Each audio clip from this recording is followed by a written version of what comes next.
Monsieur le ministre aussi de l'urbanisme, des collectivités territoriales et de l'aménagement des territoires et l'ensemble de la délégation. Je salue également l'ensemble des députés. Merci de nous donner la parole de pouvoir répondre sur un certain nombre de questions. Il y a plusieurs interventions qui portent sur le logement, sur l'accès au logement, mais aussi sur la question de la cherté et des loyers. Mais permettez-moi quand même de rappeler un peu le contexte. Un contexte assez difficile, je pense qu'on peut s'exprimer en wolof. Dañu nekk situation bu nga xam ne c'est un contexte assez difficile. Et la question du logement, c'est une crise partout. C'est une crise partout dans tous les pays, dans tous les territoires. La différence, moi, est l'acuité. L'acuité, l'ampleur de la problématique de l'accès dans les pays, et particulièrement dans les pays sous-développés comme le Sénégal, mais aussi à l'intérieur des pays également, les grandes villes comme Dakar constituent en tout cas des localités qui portent le plus grand problème qui est en train d'être vécu, en tout cas, que vivent les Sénégalais. Et il faudrait aussi rappeler le contexte que nous avons hérité. Si vous vous rappelez bien, l'une des premières visites de M. le Président de la République a été d'aller au niveau de la nouvelle ville de Thiès, mais aussi au niveau de Mbourkat, pour constater la situation en termes de situation catastrophique sur la gestion de ce foncier. Cela a été un message fort de l'héritage sur le plan foncier. Cela aussi constitue l'un des facteurs qui ont fait que dès les premiers mois, il y a eu une commission qui s'est chargée d'évaluer les différents sites qui étaient programmés pour accueillir les projets 100 000 logements. Nous aussi, nous avons fait un constat, parce que nous avons fait une évaluation. Je me rappelle l'atelier qui a été organisé au niveau de Saumon, le 30 mai et 1er juin. C'était pour nous d'évaluer la situation, de constater ce qui a été fait par rapport à ce projet 100 000 logements. Donc, une évaluation avait été faite. Ce que nous avons constaté comme résultat, c'est que sur 100 000 logements promis aux Sénégalais, au total, 1579 logements ont été réalisés. 1,5% sur ce qui a été fixé comme objectif. Et sur ces 1579 logements, 721 uniquement sont habités. Ça veut dire qu'il y a des logements même qui sont construits, mais qui ne sont pas habitables. C'est pour ça qu'on parle même de Oubidek. Cette situation que nous avons constatée, parce que l'État avait mis en place un certain nombre de dispositifs, de mécanismes.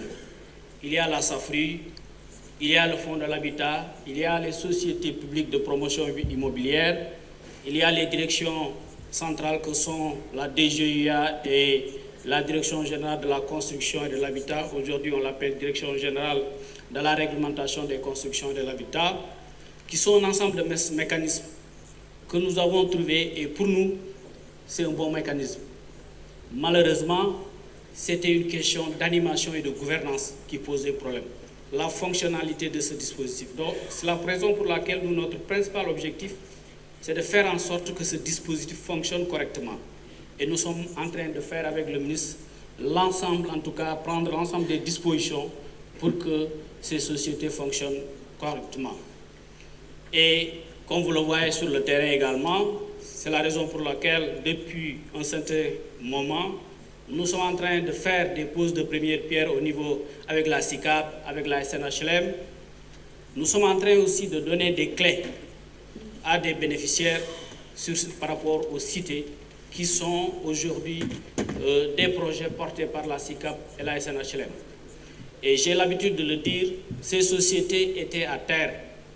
Mais aujourd'hui, avec les nouvelles équipes, les orientations de M. le Président de la République, mais surtout la volonté politique, parce que nous avons un projet politique sur lequel ces sociétés-là ont une place extrêmement forte, parce que notre objectif est de faire en sorte que ces sociétés puissent jouer leur rôle, leur mission régalienne pour l'habitat social. Parce que pour qu'on parle de l'habitat social, il faut une participation forte de l'État. C'est la raison pour laquelle les questions qui ont été posées sur la place, en tout cas, quel est le rôle de la SICAP et de la SNHLM, ces sociétés publiques-là, elles sont au cœur de notre politique d'aménagement du territoire, d'accès au logement. Comme vous le savez, c'est des sociétés qui ont leurs propres projets, mais aussi qui participent dans les projets du gouvernement. Et cela m'amène à parler des réponses que nous sommes en train de porter. Nous avons ce qu'on appelle le programme national d'accès au logement et de renouveau urbain, qui constitue une réponse par rapport à la situation en termes d'objectifs, mais en termes de stratégie.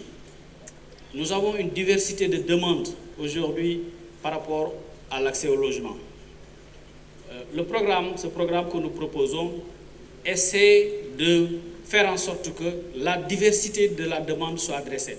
Que ce soit l'autoconstruction, parce que nous avons constaté que la plupart des Sénégalais font de l'autoconstruction. C'est pour ça que nous avons mis un accent particulier à travers du foncier aménagé et mis à la disposition des populations. La location-vente, il faudra faire cela aussi, mais aussi la location simple et la vente directe. Ceci nous permet d'adresser la diversité de la demande. Et ça, c'est une première en termes d'offres programmatiques.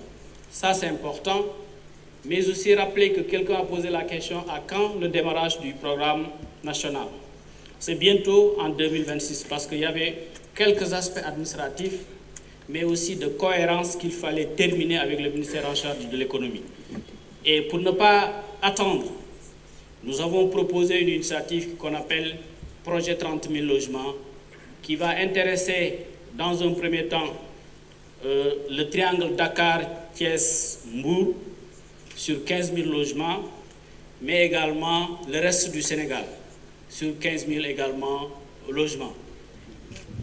Mais tout tourne autour du programme national d'accès au logement, parce que ce projet 30 000 logements constitue juste une phase d'amorçage, une phase prioritaire, mais il y a également d'autres initiatives qui sont soumises aux autorités en processus de validation. Ça va être des cités de taille modeste que nous puissions maîtriser dans le processus, dans la conduite, parce que nous sommes dans un contexte assez difficile sur le plan économique qui ne nous permet pas de solliciter le budget de l'État. C'est la raison pour laquelle on est en train de développer un modèle très agile qui nous permet de pouvoir, en tout cas, de pouvoir démarrer avec en tout cas, les différents projets qui sont en cours à porter autour du PNALDU. On a posé la question de savoir quelle est la part des sociétés publiques par rapport aux projets que nous portons.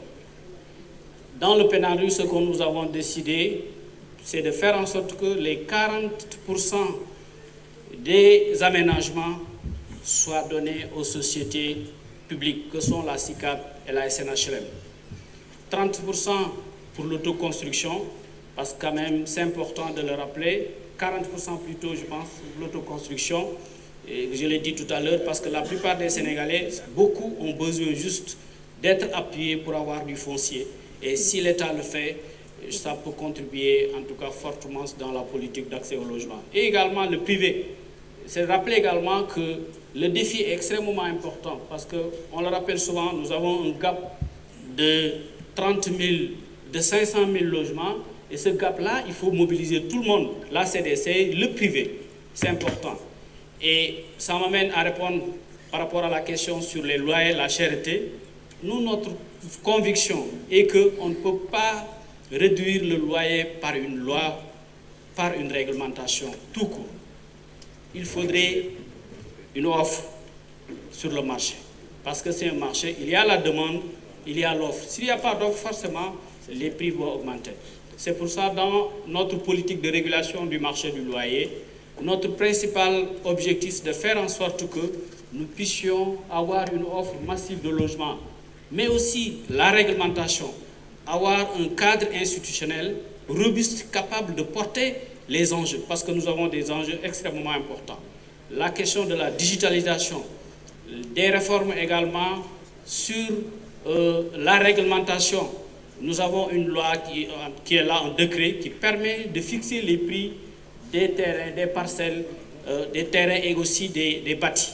Mais malheureusement, c'est depuis plusieurs années, ce décret, c'est le décret 2010-439, tous les 2 ans, on doit mettre à jour le prix des terrains nus. Mais ce n'est pas encore mis à jour. Vous vous rappelez aussi également des différents décrets qui ont été promulgués, notamment le décret de 2014, mais aussi 2023. En tout cas, notre logique, c'est de faire en sorte que nous puissions arriver à des solutions durables, structurelles, parce que la question est éminemment complexe et structurelle. Merci beaucoup. Merci beaucoup, mon frère. Monsieur le secrétaire d'État chargé des logements, Monsieur Momar Talla Ndao. Monsieur le ministre de l'Urbanisme, des collectivités territoriales et de l'aménagement des territoires, compte tenu du règlement intérieur, je ne peux pas prendre la parole. Je voudrais tout simplement rappeler